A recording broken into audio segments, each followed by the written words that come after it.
النهاردة هعمل معاكم فطائر بحشوة اقتصادية. الطعم والريحة والتسوية، شايفين الشكل عامل ازاي؟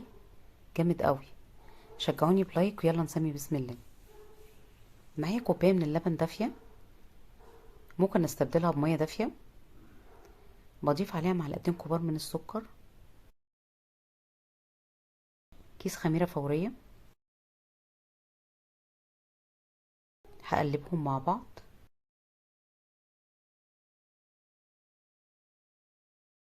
لو مش متأكدة من تاريخ صلاحية الخميرة بتسيبيها 5 دقايق لحد ما تتفاعل.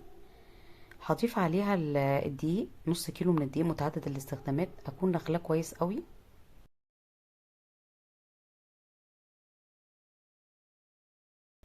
معلقة كبيرة من كيك شيف. رشة ملح، طبعا الملح بيظبط الطعم سواء حلو او حادق. كيس فانيليا. بيضة. هقلبهم مع بعض.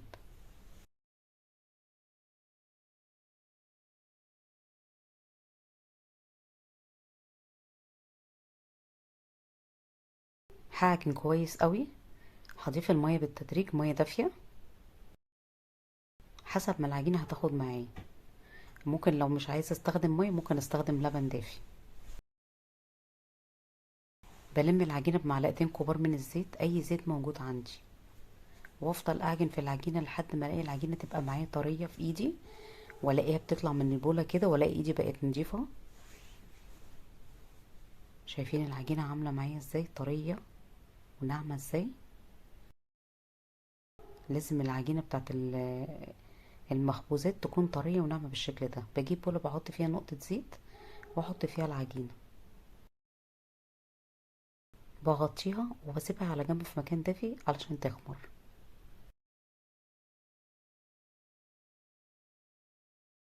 بصوا خمرت معايا بقت عاملة ازاي، ما شاء الله.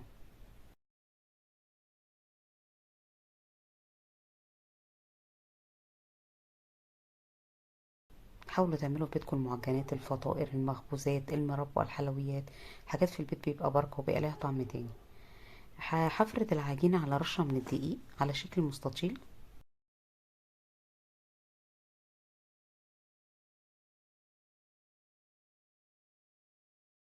هرش لها رشة خفيفة كده من الدقيق.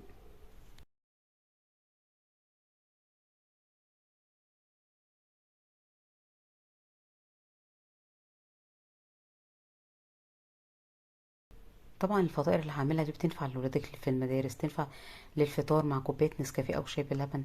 لو جالك ضيوف بتقدمها لهم، بتبقى حلوه قوي وسريعه وسهله. بسوي كده المستطيل بقطعه البيتزا او بالسكينه. بسوي الاطراف. طبعا كل العجين ده انا بستخدمه تاني. معايا معلقتين من الزبده بدرجه حراره المطبخ، يعني متبقاش ساقعه متلجه ولا سايحه. بفردها بالشكل ده. هفردها على المستطيل كله.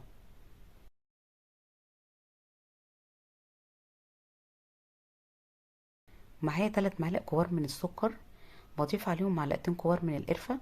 لو حابة تضيفي معلقة كاكاو ممكن تضيفي عليهم معلقة كاكاو. وبرش القرفة والسكر على المستطيل كله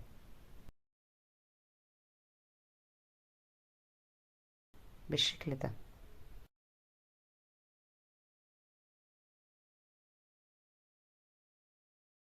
وبطبق المستطيل على بعضه كده واقفله. اقفله كويس من الجناب. افرده كده على بعض. سهلة، متاخدش معانا وقت وسريعة، وبتدي نتيجة حلوة قوي. هقطعها كده بالطول. هحاول اخليها متساوية كلها.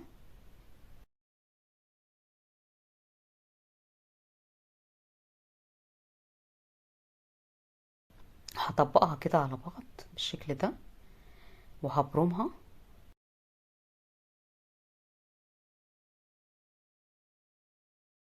والفها بالشكل ده.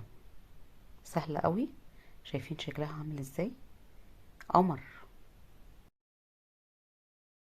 هقفل كده، هقلبهم على بعض كده واقفلهم وابرمهم بالشكل ده. شايفين الشكل عامل ازاي؟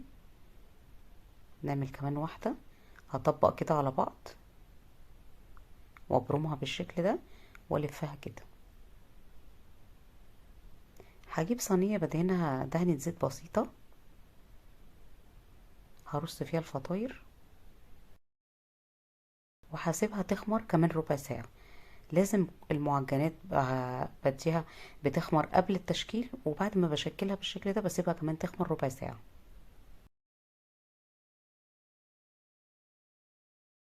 شايفين شكلها قمر ازاي؟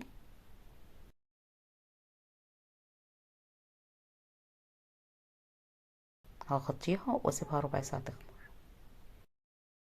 وبعد ربع ساعة معايا بيضة عليها رشة من فانيليا السايلة، بخفقها كويس قوي.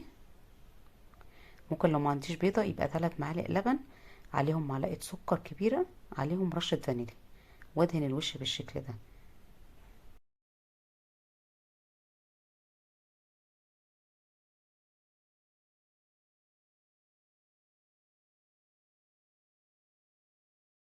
هرش على الوش رشة من القرفة والسكر، ممكن ارش سمسم، ممكن ارش حبة البركة، الموجود عندك استخدميه. بكون مسخنة الفرن على درجة حرارة 200، متسخن مسبقا قبلها ب10 دقايق. بحطها على الشبكة اللي في النص، بتاخد معايا ربع ساعة. اول ما بتاخد لون من تحت بشغل الشواية، تاخد لون من فوق، بتطلع معايا قمر بالشكل ده. شايفين شكلها عامل ازاي؟ تحفة. لو عجبكم الفيديو اعملوا لايك واشتركوا في القناة وضيفوا اصحابكم وحبايبكم منوروني. بصوا شكلها قمر ازاي، ولا ريحتها، ولا التسوية بتاعتها جامدة قوي. باي باي.